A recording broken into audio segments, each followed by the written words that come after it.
Ayan mga kamamshi, marahin na aga sa Indogabos, tapos mapagpalang araw din naman.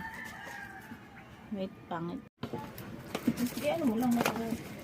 Ayan mga kamamshi, bali gumagawa ako ng mantika. Bali nagre-repack pala ako ng mantika. Alam nyo ba, syempre hindi pa, di ba? Yung nire-repack kong mantika is yung nabili ko pa na mahal. Nabili ko pa sa halagang mahal. Basta ganun. Kasi 'di ba, dati mahal yung mantika. Tapos ang dami ko nakuha noon, siguro makadami naman. Mga dalawang tali, 'di ba? 12 pieces ang isang tali. Nakabila ko noon ng dalawang tali. Tapos biglang nagmura yung mantika. Kaya ang nangyari, halos hindi talaga mabili yung mantika kasi ang bentahan ko nito is 38. Yung isang buo nito ha. Bali nire-repack ko kasi to. Ang bentahan ko is 38 kasi nga nabili ko siya ng 35. Ibiglang nagmura yung mantika, o di ba? Medyo na stock siya. Tapos nakakuha na ako ngayon ng yung mura. Ang bentahan ko na ngayon is 30.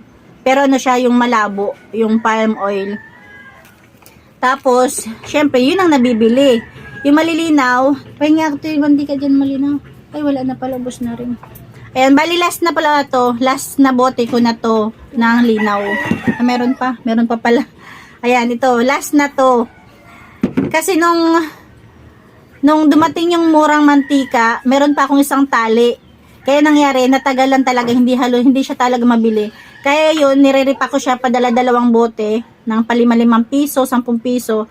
Kaya ayan, nire-repack ko nga siya. Tapos mas kita pa ako kasi nagiging ano ko siya, 50 pesos, 'di ba? Sa palimalimang piso. Pero yun na nga, ito na nga lalas na to. Kaya sa susunod na repack natin do sa mura na ngayon na 30 pesos na ibentahan ko is medyo dadagdagan ko na kasi ito yung ganito yung 5 piso ko doon sa dati pa kasi malinaw to eh. Ano daw to, katapat daw to ng spring oil. Ayan, 5 piso to.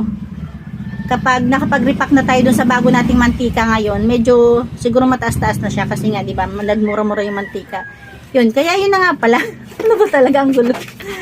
Yun ang ginawa kong solusyon para mabili tong mamahalin ko pang mantika. Kasi kung hindi ko siya re-repackin, hindi siya mabibili. Ayan, ito yung nire-repack nating mantika.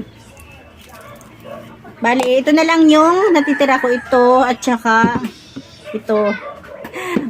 Naubos din. Halos isang tali ito na inabutan nang dumating yung murang mantika.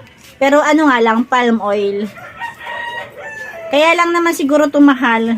Naging 35, tapos benta ko 38. Siguro nga is malinaw siya.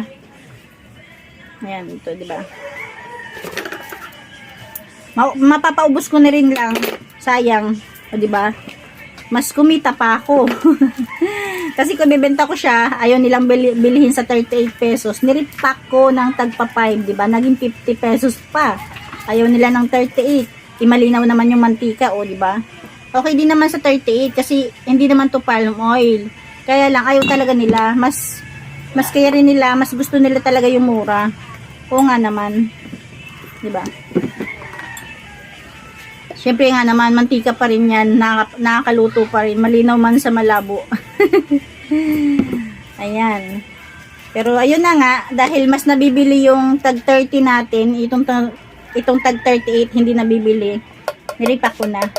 Ayan, minamadali ko nga kasi pupuntahan ko yung kapatid ko dahil yun nga, nagka-problema sila.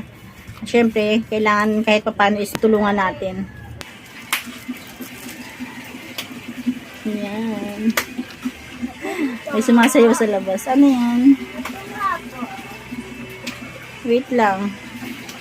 Nak! Gano ka? Ayan mga kamamshi, siguro ito lang muna yung riripakin ko. Ayan, putulin ko yung tali. Kasi marami naman na ako na-repack. Ayan siya, pakita ko sa inyo. Tchanan! O, diba? Ayan. Okay. Tapos ito na lang yung tira. Tira ko sa malinaw. Ayan siya. Kunti na lang. Babalikan ko yan mamaya. Bali, ito pala yung ginagamit kong pang-repack. Diba? Diyan sa may guhit. Ayan, oh. Ito sa may guhit. Ayan. Ito may guhit na red. Diyan. Hanggang dyan lang. Pero kapag nag-repack na tayo dun sa mantika na nagmura-mura, syempre dadagdagan natin ng konti. Ayan. Ligpit na tayo. Yun lang mga kamamshi. Morning, good morning, happy watching, happy selling.